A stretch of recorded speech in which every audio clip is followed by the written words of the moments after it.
The anime begins by showing a 16-year-old boy named Ash Blake, who finds himself in bed and unable to move. At the same time, an unknown voluptuous-looking woman with horns playfully teases Ash by nibbling almost every part of him. She introduces herself as Navi and says, "It's to entrust myself, who is about to be born."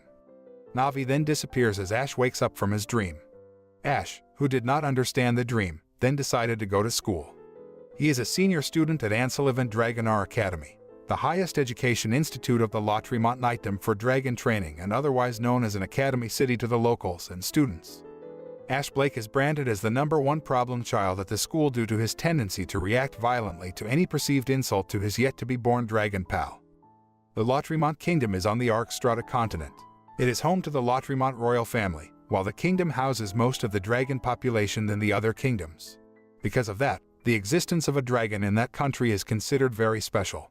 It can even indicate the person's social status who owns a certain type of dragon. At school, students take dragon training. But before that, each of the students must make a contract with a dragon. The contract will be marked by the Seikoku that will appear on one of their body parts. The Seikoku is a symbol of several markings that resemble a dragon head. This symbol rests an infant dragon, which will eventually be born from the markings. Usually, one can only ride or control one's own dragon, known as the Dragon Pal. However, Ash can ride and control other people's dragons, even though he doesn't have his own Dragon Pal because he has an unusual talent called Chalice. Because the dragon race will soon be held, the students at Anselivant Academy seem very enthusiastic and are actively practicing riding their dragons.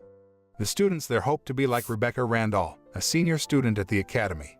She won the title of the Arch-Dragonar, which means she has raised her dragon pal, Cuchulainn, to the level of Maestro, and her pal has become strong enough to create an arc or mystical armor and weapon for her. Meanwhile, on the other hand, Ash seems to be practicing dragon riding using his friend's dragon pal, a young man named Raymond Kirkland. Not long after, Ash accidentally gets himself into an argument with a girl named Sylvia Lautréamont. Because Sylvia mentioned Ash's dragon pal being probably dead, Ash, who was annoyed, then challenged Sylvia in the annual Ares Dragonar Festival race, and asked her to take back her word if he won the race. That night, Ash again dreams of Navi, who tells him that this is the last night they meet in a dream. But Ash again did not understand the meaning of his dream. A few days later, when the race finally took place, Ash borrowed Raymond's dragon pal, Brigid, so he could enter the race and defeat Sylvia with her dragon pal Lancelot. At the start of the race, Sylvia seemed to have a hard time when several students blocked her way. But then, Ash came with Brigid, who accidentally paved the way for them. Sylvia flew her dragon in the air while Ash followed them on the ground. Ash, who finally lost track of Sylvia, then decided to rest in the forest. He let Brigid rest while he walked the path leading to the middle of the forest, following a strange voice that sounded like it was calling out to him. At the end of the trail, Ash found the wreck of a military plane belonging to the Zephyros Kingdom. However, Ash was surprised by the appearance of a masked man named Milgauss, who was about to attack him. He thought that Milgauss was one of the soldiers of the Zephyros Kingdom. When Ash was preparing to attack Milgauss, suddenly a girl named Anya appeared who attacked Ash first. Ash and Anya engage in a fight until they are at the edge of a cliff. Ash swiftly saved Anya, who almost fell off the cliff, but she slyly swapped their positions, so he fell off the cliff. In a state of urgency and near death, the Seikoku in Ash's arms suddenly emitted light, and his dragon pal was finally born. However, instead of taking the form of a dragon, Ash's dragon pal turns out to be a beautiful girl who is very similar to Navi, who often appears in Ash's dreams. Not only that, Ash's dragon pal refuses to consider Ash as her master and instead treats him as though he was her servant, much to his annoyance. Long story short, Ash finally took the girl to his dorm room at Anselivant Academy. However, the girl's presence there even panicked one of Ash's friends, a young man named Maximilian Russell, because Ash hid a girl without clothes in his room. On the other hand, Rebecca, a student council president, doesn't seem to mind the girl's presence because she is Ash's dragon pal. Rebecca then gave the girl a pair of school uniforms and told Ash that Professor Cornwell would investigate Ash's dragon pal. Ash then takes his dragon pal for a walk in town, where she seems to really like crepes and ice cream. But suddenly, she had a fever and her face turned red. Ash thought that she was sick, then planned to treat her. But she instead did something to him that made everyone look at them with irritated eyes. Sylvia, who accidentally to be there, then came to them and immediately scolded Ash for misbehaving with a girl in a public space. After explaining the misunderstanding, Ash's dragon pal finally recovered from her illness. Ash again took his dragon pal for a walk and gave her the name Echo. After Ash gave a name to her, Echo's body as well as the Seikoku in Ash's arms glowed, indicating that their contract had been made and agreed to by both parties. After that, Echo went to the toilet but never came back. Ash, who was worried, guessed that Milgauss and Anya had kidnapped Echo. Sylvia then suggested that Ash use Astral Flow to find Echo's whereabouts. With Astral Flow, he can track the location of Echo's whereabouts, which turns out to be kidnapped by Angela Cornwell, an expert in the field of dragons. She is Professor Cornwell, referred to by Rebecca, who knows the ins and outs of dragons and wants to find out about Ash's dragon pal that has a human form instead of a dragon. Ash and Sylvia finally arrived at a castle where Echo was held and met Angela. Since Angela was about to perform surgery on Echo, Ash tried to stop her. But Angela first made Ash and his friends collapse unconscious with her power. Seeing Ash, who had fainted, Echo immediately screamed, which caused him to wake up again because they were still connected through Astral Flow. After successfully stopping Angela, Ash rushed to take Echo away from there. However, the next day at school, Ash is surprised by the appearance of Angela Cornwell at his school, where she will become his homeroom teacher at Anselevin Academy and will continue to monitor Ash and Echo. Sylvia, with her dragon Lancelot, remembered her past when she met a boy in the forest who helped her. She then promised him that she would become a great archdragonar in the future, and until now, she has always been training hard to make it happen. Elsewhere, Rebecca seems to be persuading Ash to join the student council, but he looks uncomfortable with Rebecca's attitude, which pushes him a little. They are then startled by a commotion at the school caused by a raging dragon that has no master. Sylvia seemed to be riding the dragon and tried to stop it. Rebecca told Ash that Sylvia, as the crown princess of Lautréamont Kingdom, might be jealous of him because he can ride any dragon, even though he is not under a contract, which ability is not possessed by anyone else in the country except Ash. Rebecca then used her powers as an archdragonar to save Sylvia and calm the dragon. However, Sylvia thought of Rebecca as her rival instead. After that, Ash was seen walking in the city with Echo and accidentally ran into Rebecca and Sylvia. Rebecca then invited them to have lunch, which Echo immediately welcomed because Rebecca invited them to lunch at a fancy restaurant. On the other hand, Milgauss and Anya seemed to be in the town square, where Milgauss took out his flagship weapon and used his power to summon a Necromantia dragon, a resurrected corpse of a dragon. Echo, who realized that, immediately got up and warned Ash that something bad would happen soon. Sure enough, not long after, a gigantic gray Necromantia dragon appeared that was terrifying and began to destroy the city. The dragon then aimed for Echo and managed to catch her. Ash and his friends can't stay silent. Rebecca immediately summoned her dragon and used her power to fight the gigantic dragon. She managed to destroy the dragon's head, but unexpectedly, the dragon's head can grow back. Ash panicked because the Necromantia dragon swallowed Echo alive, then asked Sylvia to summon Lancelot so he could ride and control Sylvia's dragon. Sylvia then complied with Ash's request to help Echo. Meanwhile, Echo is visited by Navi, the overseer of Dragon Workshop, and has access to all knowledge of past dragons. Navi then shows a situation where Ash and the others are fighting desperately to stop the Necromantia dragon. As Ash's pal, Echo can create magical armor Ash can use in battle. After Echo used her power to make magical armor and weapons for Ash, Ash's appearance changed miraculously where he was now wearing silver armor. He then tried to ride the Necromantia dragon and flew away from the town square. After feeling safe enough, Ash then uses his sword to kill the dragon and save Echo. For their success in defeating the Necromantia dragon, Ash and his companions held a party to celebrate. Rebecca then asked Sylvia and Ash to join the student council, which they accepted. Sylvia recalled her past when she met the boy in the forest, where she was holding a stuffed dragon. On the other hand, Ash, who was in his room, accidentally found a stuffed dragon that looked familiar to him. Even so, he couldn't remember anything related to the stuffed dragon. The next day, a group of students appeared to enter Ash and Sylvia's class. They are the Silver Knight fan club chaired by a student named Jessica Valentine. Jessica's arrival there was to look for information about the Silver Knights who managed to annihilate the Necromantia dragon that had messed up in the town square a while ago. Jessica and the fan club members then expressed their wish to bear the Silver Knights' children to gain nobility. Sylvia asked them to leave the class immediately, because it was considered to disturb the peace of learning. However, one of Jessica's friends told Jessica that Sylvia was at the scene when the Silver Knight fought the dragon. Hearing this, Jessica asked Sylvia to reveal the true identity of the Silver Knight, but she refused and instead got into an argument with her. Ash tried to mediate them, but Jessica insulted him instead. Not long after, Rebecca came there, approached Jessica, and whispered something to her. After that, Jessica's arrogance vanished, and she rushed away from there with great shame. Rebecca then told Ash and Sylvia that Jessica was not an aristocrat like she used to talk about all this time. In fact, the Valentine family have been servants of the Randolph family for generations, and Rebecca threatens to expose Jessica whenever she causes trouble. Even so, Jessica is actually a kind girl.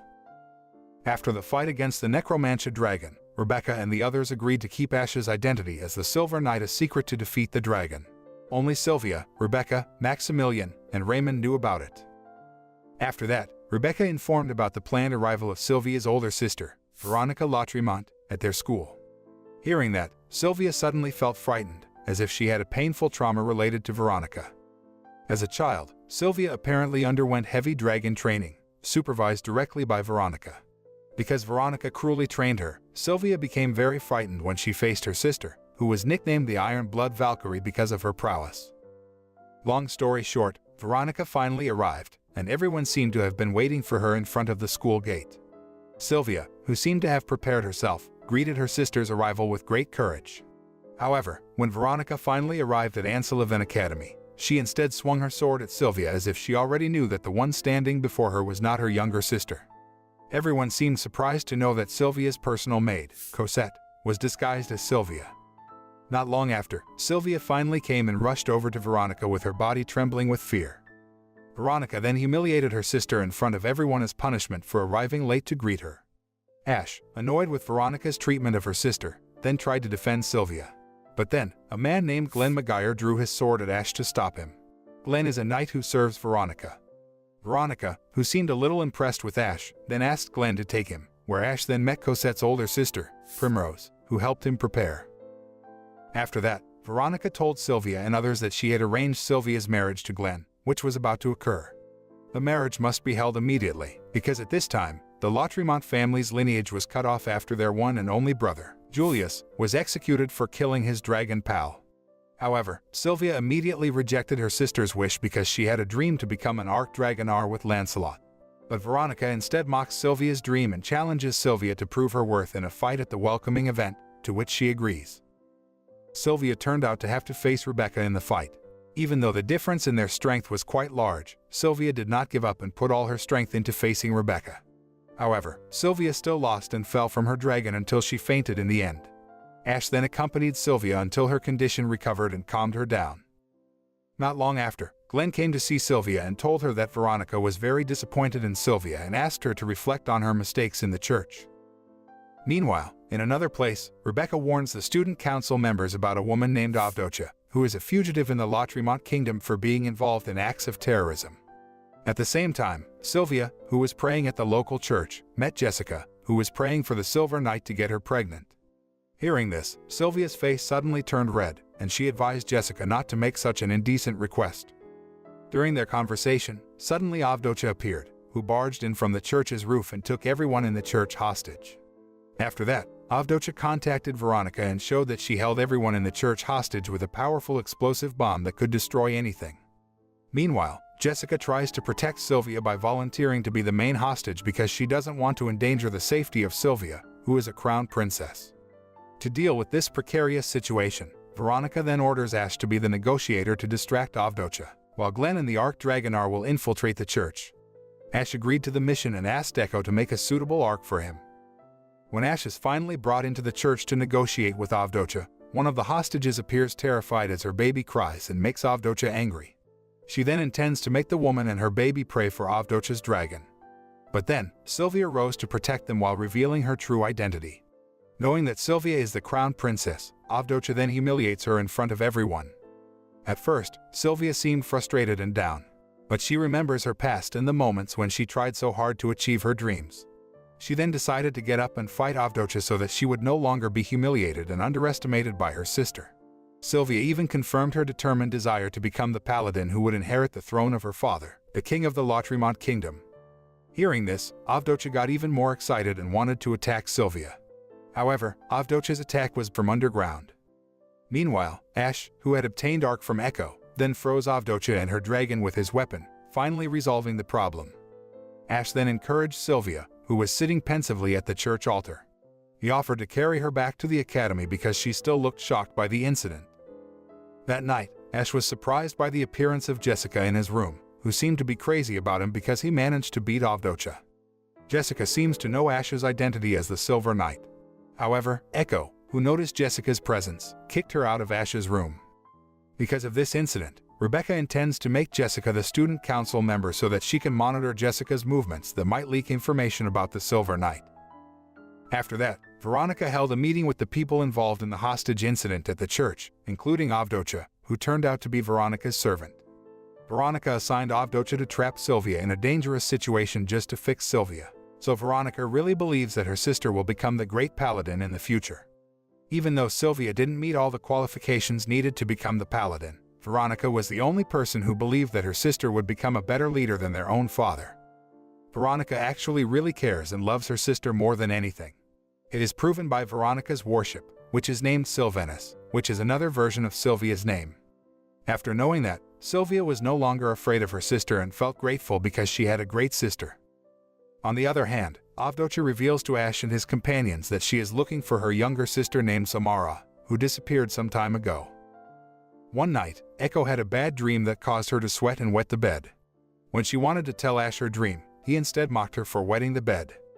Sometime later, Rebecca invites Ash and his companions to meet a girl named Luca Saarinen, the student council secretary who is an Ekbald or elf of the forest. Luca is the youngest person to ever become a Dragonar, and her dragon pal is a maestro dragon named Gawain. However, Gawain has recently avoided Luca, even breaking astral flow between them, so she doesn't know what really happened to her dragon pal. Knowing this, Ash intends to help Luca so that she can reconcile with her dragon pal. Rebecca then suggests that Ash try to ride Gawain to find out how the dragon feels.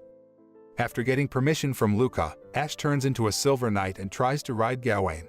But Gawain doesn't want to be ridden by anyone and attacks Ash until he collapses unconscious. After that, Ash visits Luca and proposes that she attend a training camp to resolve her problems with Gawain. She seemed to agree with the idea and decided to go to the dragon training camp with Ash and Echo. Elsewhere, Anya apparently managed to infiltrate Anselevin Academy and disguised herself as one of the maids to spy on Ash. She then reports to Milgauss about the dragon training camp. He seems excited because the training camp location is very close to the Willingham Mausoleum, where he can awaken the dragons to attack them. Long story short, Ash and his schoolmates finally arrived at the training camp, where Anya was there and served as a staff. Everyone, including Rebecca and Sylvia, seemed to be having fun before the training started. But not so with Ash, who seemed to be worried about something. In the evening, Ash secretly follows Luca, who sneaks out to meet Gawain. She tried to make up with Gawain, but the dragon again roared loudly as if it didn't want to be approached by her. Ash tries to help Luca, but Gawain attacks him instead. He then recklessly rode on Gawain, but he was thrown down and passed out. On the other hand, Anya turns out to be spying on Ash from the top of the hill and meets Luca, where Anya tells her that she will help Ash. Meanwhile, Ash then wakes up but finds that he is in another world because he meets Navi, holding Gawain in the form of a baby dragon. She then translates Gawain's words stating that it only wants to be ridden by Luca. Gawain then told about the incident that caused Luca to fall while riding it. After that incident, Gawain realized that Luca was afraid to ride the dragon again and made it worry about Luca's safety, so Gawain refused to be ridden. But on the other hand, it severed the astral flow between them, which would endanger Gawain's life instead. Navi then reveals to Ash that Gawain only hopes to live for 5 days because if a dragon breaks astral flow with its rider, then the dragon will slowly die. She then asks him to help Luca solve her problem to save Gawain. Before Ash returned to his world, Navi said goodbye to him while referring to him as the Knight of Avalon. Ash woke up and realized that he was in his room with Luca, who was by his side. He then told her about Gawain, which then made her realize. The scene then switches and shows Angela Cornwell finding a secret room under the Willingham Mausoleum and an ancient magic book.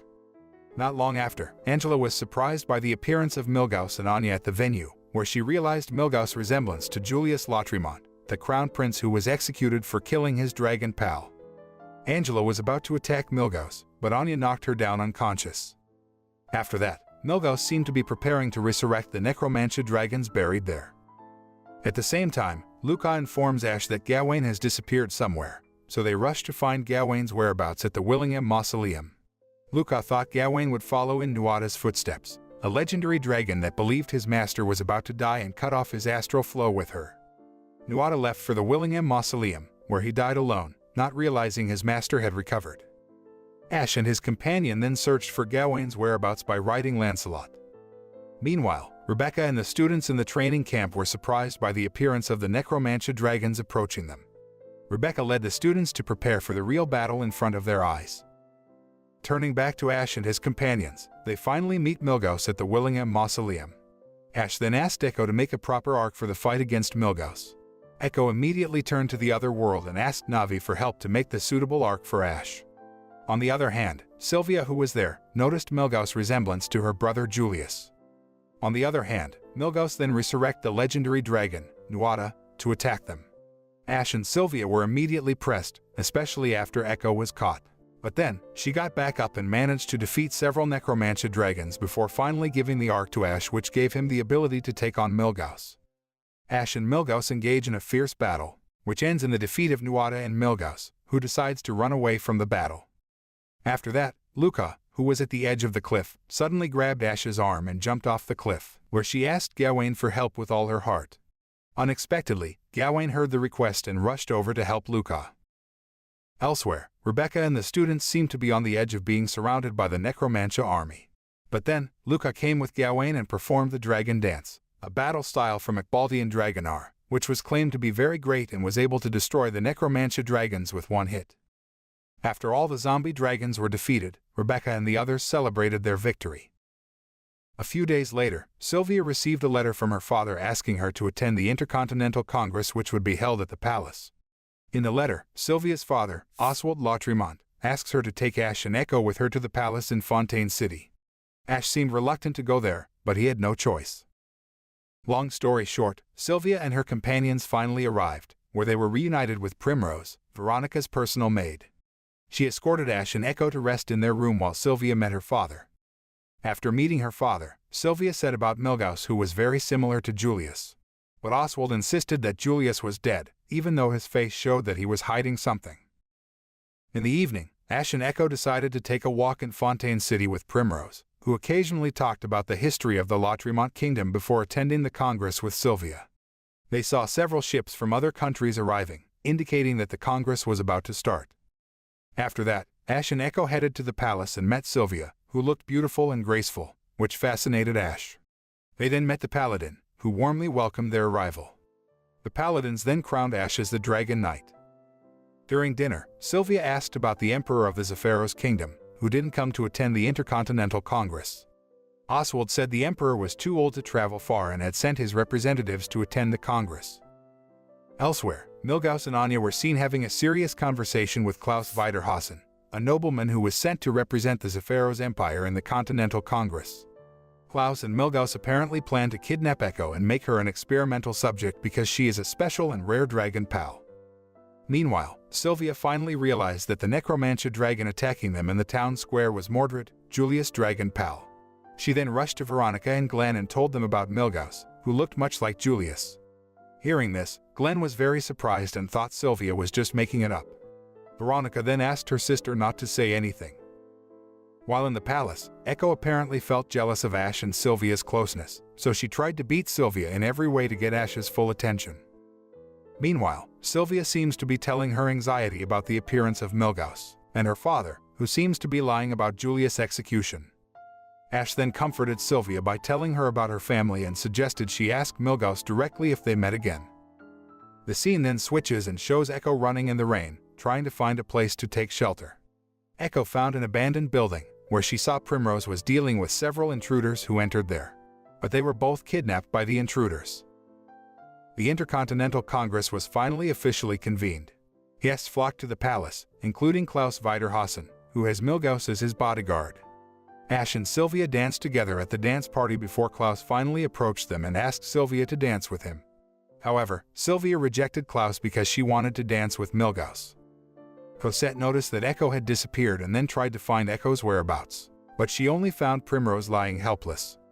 Echo turned out to have been kidnapped by Anya and was about to be the subject of an experiment.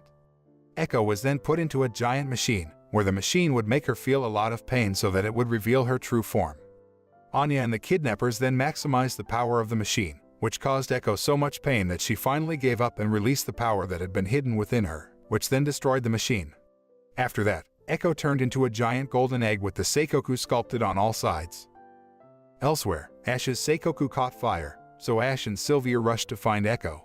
However, suddenly they couldn't control Lancelot, nor did Arc Dragonars because the dragons flocked to the giant golden egg. Not long after, the giant golden egg hatched, and a giant dragon finally appeared. The dragon was much larger than the average dragon, so Lancelot and the other dragons bowed. However, Ash immediately realized that the giant dragon was Echo's true form. Meanwhile, at the palace, Veronica and Glenn rushed to secure the guests from the raging giant dragons and the dragon pals that disobey their riders. Klaus, who had planned all of this, then instigated the guests and tried to stir things up so that the Lautréamont kingdom was viewed badly by the representatives from other countries. Veronica and Glenn then confront Milgauss, who reveals that he is indeed Julius, but his body is now controlled by Mordred, his dragon pal. In the past, as his dragon grew older, Julius discovered that Mordred had a malevolent aspect to his personality that was born from his ancestral memory as a descendant of the Dark Kingdom of Nehalenia, and that it was slowly taking him over. To that end, Mordred conspired with the prince to kill himself, hoping that it would kill his evil side. Unfortunately, Mordred's evil side was able to escape the death of its body and possess Julius. When the paladin spared Julius's life, he unwittingly allowed Mordred to survive. Upon knowing that, Glenn tries to attack Mordred but fails. Mordred later tries to possess Echo to fully revive himself and leaves Julius' body. On the other hand, Veronica was trapped in Mordred's black mist and finally managed to be saved by Julius, who has now returned to being himself. Mordred finally meets Navi and persuades her to form an alliance with him so that Mordred can become the ruler of the dragons and the ruler of the demon world. But she denies Mordred's offer and reveals that she is the incarnation of the Dragways, the repository of all dragon knowledge. Meanwhile, Julius meets Ash and offers to help him save Echo and defeat Mordred. Julius then borrows Veronica's warship and takes Ash away with him. Ash asked why Veronica was willing to lend Sylvanus to them. Julius says that Veronica really idolizes Sylvia, and he uses this to threaten Veronica. On the other hand, Arc Dragonars, who managed to regain control of their dragons, tried to stop Mordred.